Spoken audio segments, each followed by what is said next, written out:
Hello and welcome, viewers. I'm Bhupendra Pantola. You're watching Business World. Today we have with us G. Anil Krishna, MD and Chairman of Medicover India, and we'll be talking about what all is going in the industry and about the hospital. But first of all, welcome, Mr. Krishna. Yeah, Welcome to Business World. thank you. So, if you can begin with giving our viewers a taste of what all is going in the hospital and the kind of occupancy or any expansion plans that the hospital is going forward with. So right now, we are close to 24 hospitals, basically operating in 3 states of Telangana, Andhra Pradesh, and Maharashtra. And this consists of mix of a multi-specialty hospital, onco-specific hospitals, that's center-specific, and women and child hospitals. So close to 5,500 beds is what we operate at this moment. And in the last 8 months, we recently, in the past 6 to 8 months, we operationalized 3 hospitals, one in Hyderabad, one in Navi Mumbai, and one in Pune. So all 3 put together, we have close to 700 odd beds to our thing, which happened in the last 8 months. So presently, because of the new beds, our occupancy levels are somewhere around 50-55% kind of a thing on the overall group. The mature hospitals are close to 70-80% occupancy most of the time. So on the one which have crossed 3 years of their existence. So right now, medical hospitals have close to 14,000 people working for the hospital group, and we have another 5 hospitals in pipeline. One is going to be a women and child hospital, 3 are multi-specialty hospitals, and 1 is an onco-specific hospital. The women and child hospital is going to come in Hyderabad in the high-tech city, and the 3 multi-specialty hospitals is one in Bangalore, one in Secunderabad, that's part of the Twin City of Hyderabad, and one in Warangal, that's part of Telangana. These all close to 300 bed facilities each, and the women and child is close to a 100 bed facility. And we are doing one onco or cancer specific hospital in Vizag, that's close to 150 beds there.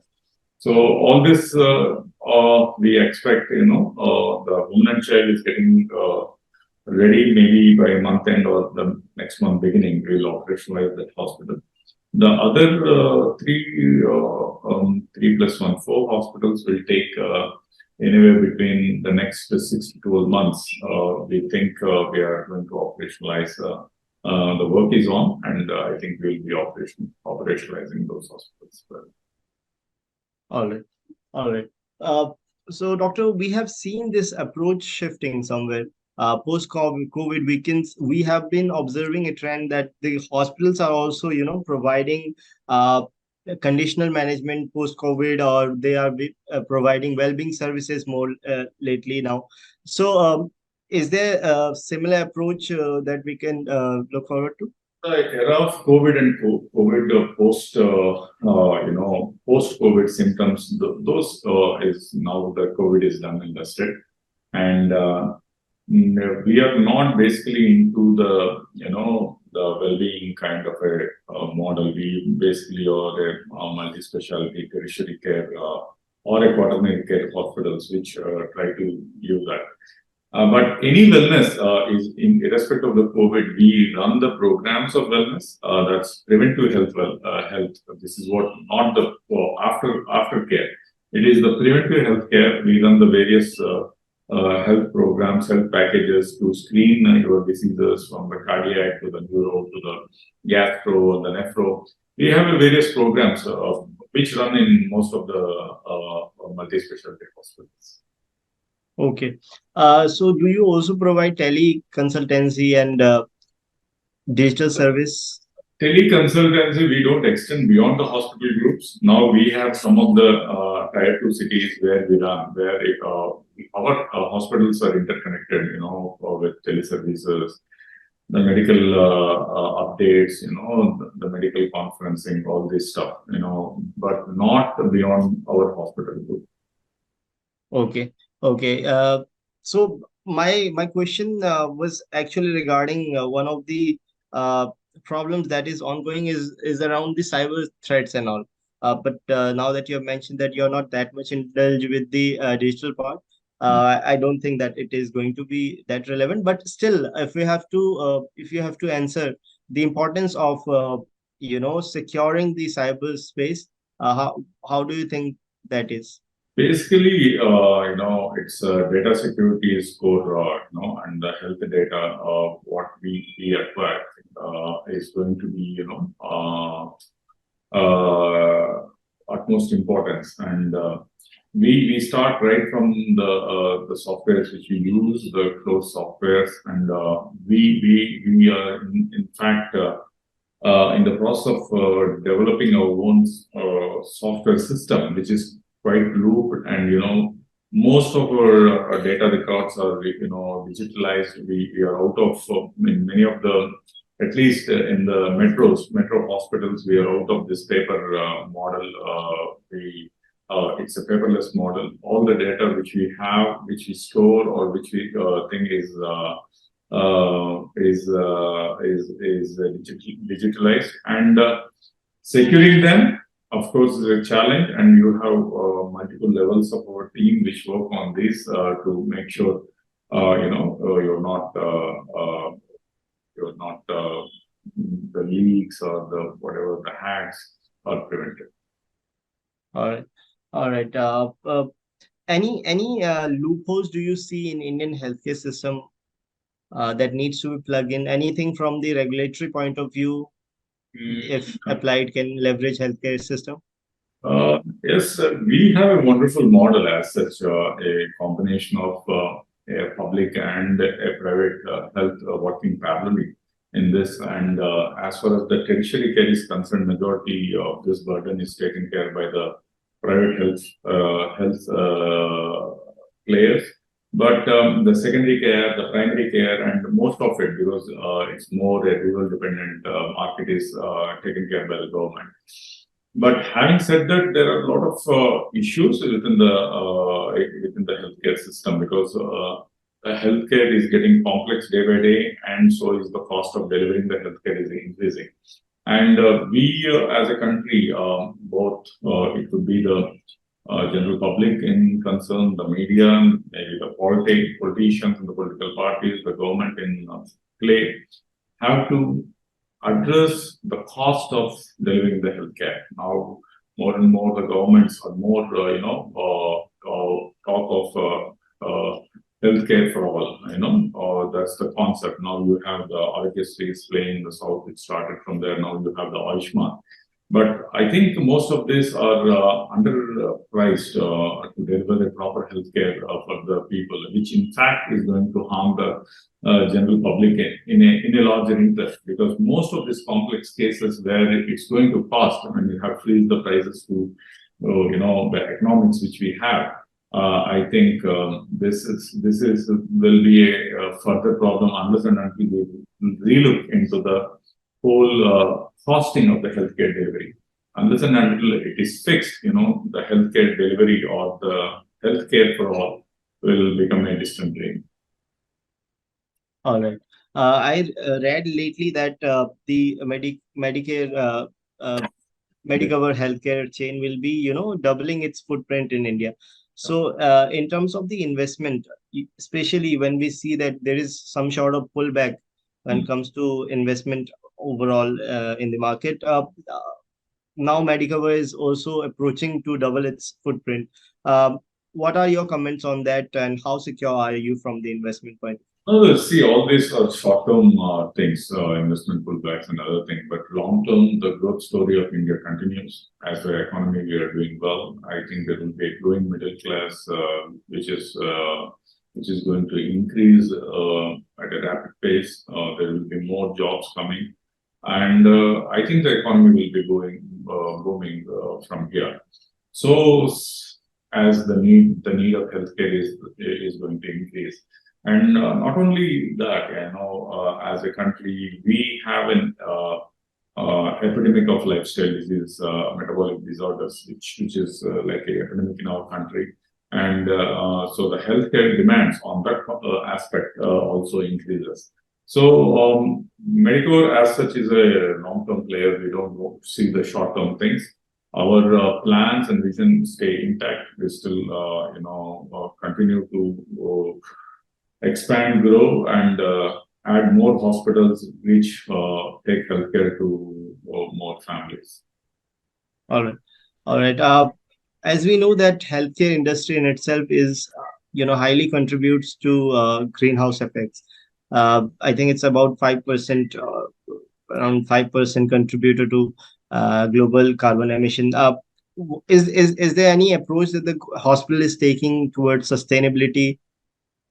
Your comment on that. At present, I think, see, getting into the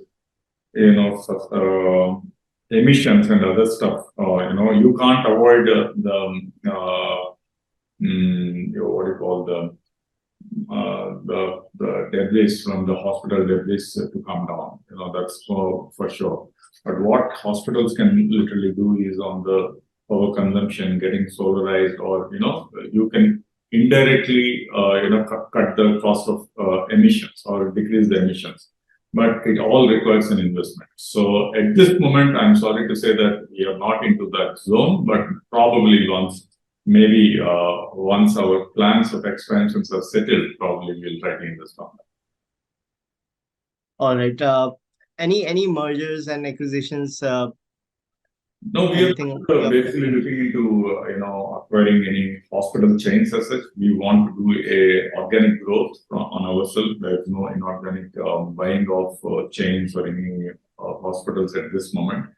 We are quite happy doing the way, because most of the hospitals which we have put forward are all an organic thing. It's not by mergers and acquisitions. So, and it's yielding us. We are still looking.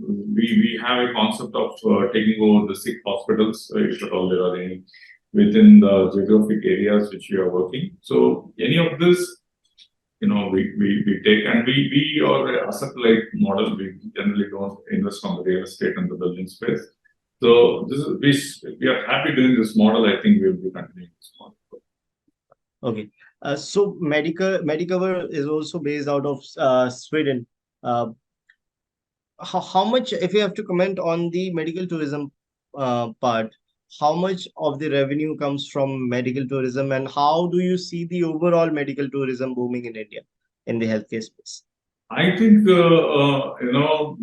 medical tourism is going to boom because the cost of healthcare in India and the quality of healthcare which we deliver in India is far, far better. And, with the quality of healthcare as of now, with all this private players getting the acts right, the clinical ethics which India has improved in the last decade or so, I think there is no much difference between the healthcare delivery between the European people and and our country. So the cost of delivering the same healthcare, we have mastered to cut down to 1/10 of what they charge in those countries. So and if you compare even with our neighbors, for example, the Bangladesh, Sri Lanka, or even for example the Bhutan, we are probably 1/3 of what Sri Lanka charges, or what maybe 1/3 of what Bangladesh charges for the same healthcare. So there is an enormous potential of healthcare, to the tourism. As of now, our healthcare tourism is dependent more on the African countries and some of the Middle Eastern countries rather than into the European and other market. I think going further, because most of these European markets have their own, healthcare delivery system, which is absolutely free. So it's only the waiting period. But probably maybe someone who are affordable will reverse migrate to this country further. So I think there is a huge potential. As far as medical healthcare tourism is concerned, our healthcare tourism is more or less concentrated into the metros. For example, for Hyderabad, out of the total business, what we do, it contributes close to 20% of the medical tourism, especially from the African countries. But if it is, and the same thing happens, we have medical tourism helps us in Mumbai and Pune. But beyond this, in the cities we operate, there is not much because of the connectivity and the flights. We don't have things. But the major areas where the medical tourism works is, in Hyderabad, Mumbai, and Okay. So what distinguish Medicover from other competitors? What specialties are, the hospital is renowned for, and which other specialties the hospital is opting towards in expansion? now if you see Medicover, it has a complete holistic, healthcare delivery, right from home to the geriatric, you call it cardiac, onco, nephro, transplant, liver transplant. We work in all the specialties now. There's other than the ophthalmology, kind of the eye care, which we haven't ventured into. We are into all the specialties, and what it differentiates is, Medicover still is run by the clinicians who practice even today. Something like me. Even just before your interview, I finished one of my MBA class and just started your interview now. So we run with the clinical ethics, and we have a zero interference in any of the clinical modalities. Only we monitor if the right protocols are followed and nothing. Other than that, we never interact with the doctor or the consultant about what he is doing, not doing, why he's not doing, why is he doing, unless and until there is a deviation from the protocol, which we just don't interfere. So you trying to get absolute, proper and 100% care which is needed, rather than an unwanted test or unwanted surgery. We are not into that kind of a thing. So, and we handpick our team, the right clinical talent. So that's what I think will differentiate us from the rest of the players. All right. All right. So, in terms of the approach by the hospital, is there any, as it is having the roots in Sweden, so is there any models that you apply uh, from European standards also, or something which is carried forward in India? Yeah. Definitely, yes. We collaborate on the any newer things which the Europeans do. But the Swedish company, the Medicover in Europe, their hospital sizes are less. They're more dependent on their major focus is on the lab. Get the more onto the labs, more into the dental clinics, less of a hospital thing. So we tend to take the standards from the Europe, but it has to be on the how with the local share. All right. What would you describe the role of AI and enhancing technologies, upcoming technologies in healthcare, and how do you think the Medicover can leverage the technology? See, especially the AI, I think it will take over the space of the diagnostics going further. That's the first hit which which is going to happen. Now you have more and more collective digital pathology which has taken over, which is based on AI. And I think the entire diagnostic space, next comes the imaging, your CT scans, the MRIs, or even the ultrasounds. The first hit on the healthcare, where for it, if you say on a positive direction, is going to be the AI in the diagnostic space. And I think it may take a lot more time, maybe a decade from now, where the same thing can maybe a restrictive thing in the healthcare delivery also. At this moment, we don't see anything, but the diagnostic space are definitely, I think the AI will take over. All right. What are your views on the integrated medicine approach, and especially from now we are also hearing a lot about the personalized integrated medical approach. What are your comments on that? What do you mean by the integrated? What do you want to integrate it in? Is it Ayurveda Like or the the the Unani as well as the allopathic medicinal approach, or the so? other parts of. Yeah, for Unani, or for Ayurvedam or homeopathy, Basically Ayush approach, yeah. yeah, to come and if you have to integrate with the allopathy, I think you need to have a lot more clinical data coming out of it. At present, we are short of this data from the Unanis, the homeopathies or allopathies. Unless you have a randomized controlled trials running on this, Mm. that is versus the allopathy, I think it is tough to make a call or predict if these are going to change the healthcare delivery, the integrated approach. But it's too far. But I think the government should take a lead to conduct this trials and make sure whether they are working or not. At this moment, it's far away. Okay. Okay. So what are your views on a global, like from a global standard point of view, the technological advancement, or the practices that are used in the healthcare? Where do you see India at? And yeah. We are pretty close to the European. Maybe probably if there is a new technology which has come into a country, maybe we are 12 to 24 months away. So definitely we are not the first user, but Hmm. there is no big gap like decades of this thing. Now it's more a commercial world. It's a one world. I think if the company feels it has a market, once it is launched either in US or Europe, the next couple of months you are seeing the same equipment in India. So as far as technology is concerned, maybe there are some innovative drugs or innovative devices which unless still not proven in the markets or not approved by any of the regulatory agencies, you may not have access to this because most of the research happens in these countries. And in the Western world, our research on healthcare, our spending of research on healthcare by the private players or by the government is too meager to get these kind of innovative technologies right up front. But once approved, I think the next it's months away.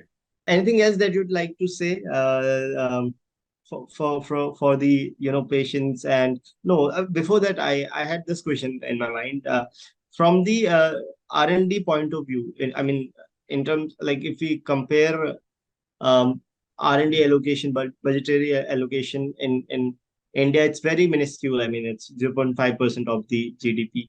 How important do you think is that, especially from the clinical trials and drugs point of view? Which models should we approve, like, look forward to in this? No, definitely research. If the complexity of diseases are increasing, that's for sure, and you are ending up Mhm. having newer diseases and more complex diseases every day, and uh, as of now, we are all dependent on the Western data. We don't have our own data. Whatever data we have are very negligible, or maybe half-heartedly done. We have to accept that. To do a research, it's enormous amount of money. To develop a product, an innovative technology or Mhm. innovative device, it's a phenomenal money, and only 1 in 1,000 gets clicked. It's not that you try to put in money, you don't get back. Yes, we need, but before that, we need healthcare for all. We are still far away from delivering the primary, secondary, and the tertiary healthcare now in this country. I think you can first address the healthcare issues. If you can get healthcare for all in this country, I think the next step is putting more money into the research. When we can't give healthcare to all, I don't think talking about a research at this moment and asking governments to spend on that is also, is a tougher job. So for us, for the next maybe decade, we should not allow anyone to, to talk about not having a proper healthcare to whatever extent, even the rich today or the middle class, not the rich, may not be, cannot opt some of the high-end devices or high-end services. That's where we are as a country. But we are definitely increasing, progressing in a faster way. But I think maybe in a decade, I think these issues will be sorted, and then I think we should put more and more money into the research. All right. As you rightly mentioned that I think only one out of 1,000 possible molecules get converted into a drug, and so that's something which requires it to be a very capital intensive thing.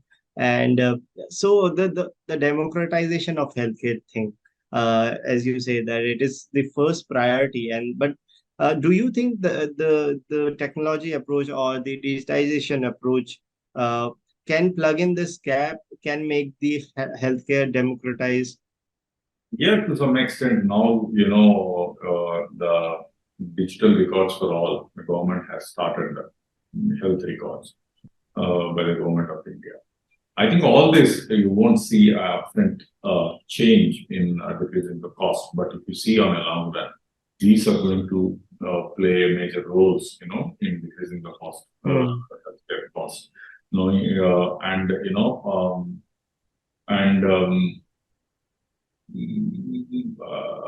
What else? It can play. I don't have any idea how the cost will come down, because everything will definitely need, any surgery will definitely need, I think this cannot be digitized. Okay. So remote surgeries and all, they are still a very and I think this is far-fetched. and too complex and too costly to, to address these issues. But, I think it's cheaper to have a hospital at that place. Only thing will lack the skill. It's easy for someone to have it cheaper rather than, someone sitting in, it looks good, someone sitting in Hyderabad doing a surgery in Bangalore. It gives a good, feel good factor. But I think, we are far away from. Okay, so if you can point out the factors that can incentivize uh, the kind of disparity that is there in the workforce distribution in India, like the rural areas, they don't have the ample amount of healthcare workforce, doctors, nurses, and all. So what all can be done to plug in this gap and So uh, see, nothing can be changed over night, but I think we are on the right track now. The concept of every district in the country will have a medical college. That's a one big step, which the government of India has taken. And the number of medical colleges which are getting added every year, both the government and on the private and also on the private side, I think the gap will be bridged. As we talk, we are close to 1 lakh. We have close to 1 lakh MBBS seats, across the country. That's a significant move from what we were maybe a decade or 2 decades back to what we are now. And I think it will even change further in the next decade.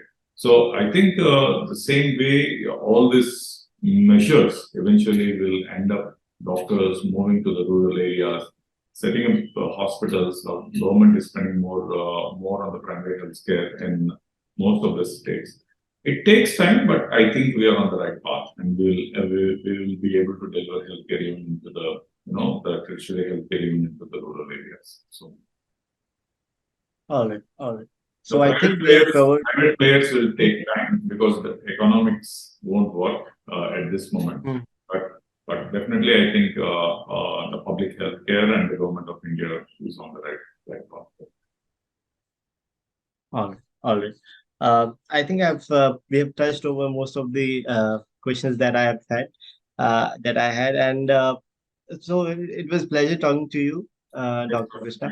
And hopefully, if I visit Hyderabad, I'll be coming to your hospital, and then we can have some conversation over there also. I was planning to, but somehow it got cancelled, so we have to set for this online medium. And yes, Thank you. thank you. Thank you.